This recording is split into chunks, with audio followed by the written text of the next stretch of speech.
নিউটাউনে খুন বাংলাদেশের সংসদ সদস্য আনোয়ার উল আজিম, তদন্তের ভার নিল সিআইডি। এ প্রসঙ্গে পশ্চিমবঙ্গ সিআইডি মহাপরিদর্শক আইজি অখিলেশ চতুর্বেদী কলকাতায় আজ বিকেলে সাংবাদিকদের মুখোমুখি হয়ে বলেন, পুলিশের কাছে নির্ভরযোগ্য তথ্য আছে যে এমপি আনারকে হত্যা করা হতে পারে, কিন্তু পুলিশ এখনো তার মরদেহ উদ্ধার করতে পারেনি। তিনি বলেন, বাংলাদেশে এমপির কলকাতা আসার খবর তাদের কাছে ছিল না। কলকাতায় তার পূর্ব পরিচিত গোপাল বিশ্বাস 18 মে নিখোঁজ ডায়েরি করার পর তারা বিষয়টি জানতে পারেন। নিখোঁজ এমপিকে খুঁজতে ব্যারাকপুরের পুলিশ কমিশনারের একটি বিশেষ তদন্ত দল গঠন করেন বলেন তিনি। সিআইডি আইজিপি আরও বলেন, পশ্চিমবঙ্গের পুলিশ তদন্ত করছে। 20 মে আমরা পররাষ্ট্র মন্ত্রণালয়ের কাছ থেকে বার্তা পাই যে আজ একটি তথ্য পেয়ে আমরা সন্দেহ করছি যে এমপি আনারকে খুন করা হয়েছে। পশ্চিমবঙ্গের পুলিশ সূত্রে জানা গেছে, মরদেহ টুকরো করে লুকিয়ে ফেলা হয়েছে। সন্দেহ করে সে অনুযায়ী অনুসন্ধান চালানো হচ্ছে। তদন্তের অংশ হিসেবে কলকাতা নিউটাউনের বিলাসবহুল কন্ডোমিনিয়ামের একটি ফ্ল্যাটে পুলিশ অনুসন্ধান চালাচ্ছে। এই ফ্ল্যাটে এমপি আনার গত 13 মে গিয়েছিলেন বলে জানা গেছে। সেখানে রক্তের দাগ পাওয়া গেছে কিনা জানতে চাইলে সিআইডি আইজিপি অখিলেশ বলেন, আমাদের ফরেন্সিক দল সেখানে ক্রাইম সিনে পরীক্ষা নিরীক্ষা করছে। এটা নিয়ে এখনই কিছু বলা যাচ্ছে না। এই ফ্ল্যাটটি পশ্চিমবঙ্গের শুল্ক বিভাগের কর্মী সঞ্জীব ঘোষের মালিকানাধীন বলে নিশ্চিত করেছেন অখিলেশ চতুর্বেদী। তবে সেটি মার্কিন পাসপোর্টধারী আক্তারুজ্জামানকে ভাড়া দেওয়া হয়েছিল। অখিলেশ বলেন, আমরা এই মামলার রহস্য সমাধানে যথাসাধ্য চেষ্টা করছি।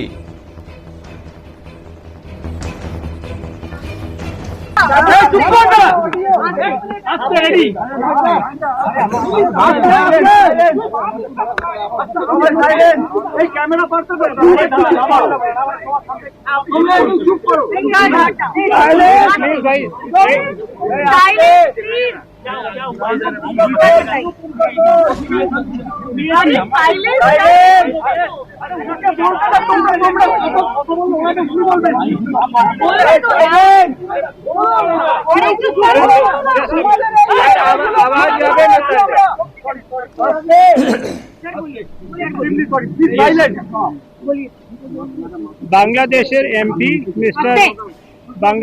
এমপি মিস্টার আনিরুল আজিম আনার উনি এখানে এসেছিলেন পার্সোনাল ভিজিটে।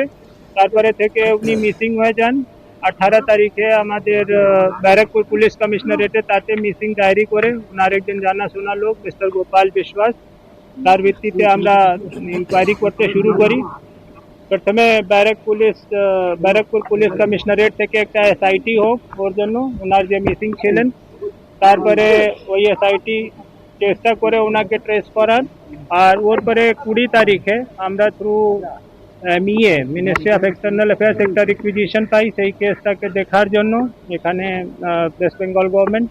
তারপরে থেকে আমরা 22 তারিখে একটা ইনপুট পাই কি হয়তো ওনার মার্ডার করে দেওয়া হয়েছে। তারপরে আমাদের পুলিশ এই ফ্ল্যাটটা লোকেট করেছে যেখানে উনি লাস্ট ভিজিবল ছিলেন, দেখা হয়েছিলেন।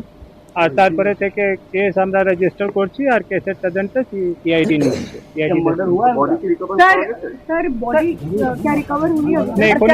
এখনিও পর্যন্ত বডি রিকভার হয়নি। আমরা কেসের তদন্ত স্টার্ট করেছি। উনি এই ফ্ল্যাটে কবে এসেছিলেন? 13 তারিখে এসেছিলেন।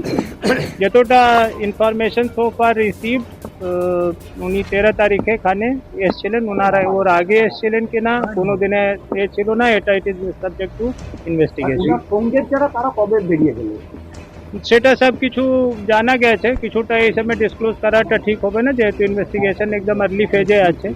একটা বাংলাদেশ পুলিশ বারবার বলছে চপ করা হয়েছে বডি, এই জায়গাটা কোনো আপনারা সার্কামস্টেন্সিয়াল এভিডেন্স পেয়েছেন যে চপ করে বডি ডাম্প করা হয়েছে ঘরের ভেতর? এখনই জাস্ট আমরা ইনভেস্টিগেশনটা টেক আপ করেছি। স্টিল ইট ইজ মতলব too early to comment over this. ভেতরে ব্লাড স্টেন বা এই ধরনের মার্ক অফ রেজিস্ট্যান্স এই ধরনের কিছু? সেটা আমাদের যে টিম আছে এখানে দেখছে, আর এফএসএল আছে, আমাদের ফিঙ্গারপ্রিন্ট ব্যুরো আছে, আর ফটোগ্রাফি টিম আছে, সেটা সবগুলো দেখছে। After anything comes it will be. Bengal পুলিশের টিপপে কি 3 জন ঢাকা থেকে অ্যারেস্ট? সেটাতে নো কমেন্ট। ওনারের সঙ্গে কি কানেকশন ছিল? ভিকটিম বা অ্যাকিউজের কি কানেকশন? সেটা এখনই আমরা ইনভেস্টিগেশন করছি, যখন বাইরে আসবে আপনাদেরকে নিশ্চয়ই জানানো যাবে। বাংলাদেশের সাংসদ খুনের ঘটনায় ইতিমধ্যে উদ্ধার হয়েছে একটি প্রাইভেট 4 চাকার গাড়ি। গাড়ির নাম্বার WV18AA5473।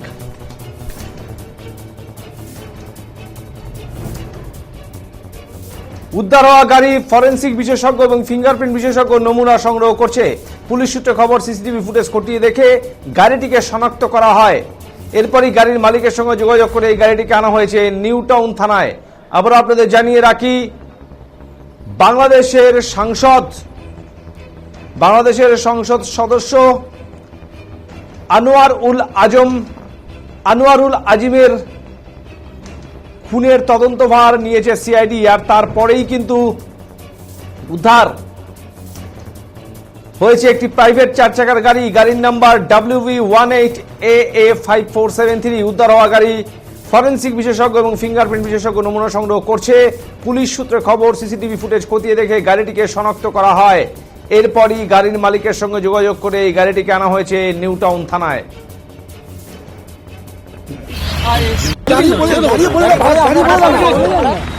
না উনি বলছে এখন এটা কি আপনার ভাড়া গাড়ি? আরে একটু দাঁড়িয়ে বলে এটা কি আপনার ভাড়া গাড়ি দাদা? এই গাড়িটা আপনি কাকে ভাড়া দিয়েছিলেন? কাকে এমনি ভাড়াটা দিয়েছিলেন কাকে? আমি পরে সব বলবো। না ভাড়াটা দিয়েছিলেন কাকে? ওনারা আমি যেখানে যা বলার আমি বলেছি, ব্যাস। মানে ভাড়াটা নিয়ে আপনার থেকে গাড়িটা ভাড়া নিয়েছিল কে, এটা বলুন। আগে বলতে না, দুটো লাইনটা বলবো না। ওটা আর দিয়েছে তাহলে এই খুনের পিছনে আপনার ভূমিকা কোনো ছিল? হ্যাঁ, এই খুনের পিছনে তাহলে আপনার কোনো ভূমিকা ছিল না। তাহলে গাড়িটা ভাড়া দিয়েছিলেন কাকে দিয়েছে? এমপি নিয়েছিল কি গাড়িটা ভাড়া? গাড়িটা কে নিয়েছিল? এমপি নিয়েছিল? গাড়িটা কে নিয়েছিল বলুন? গাড়িটা কে নিয়েছিল? হ্যাঁ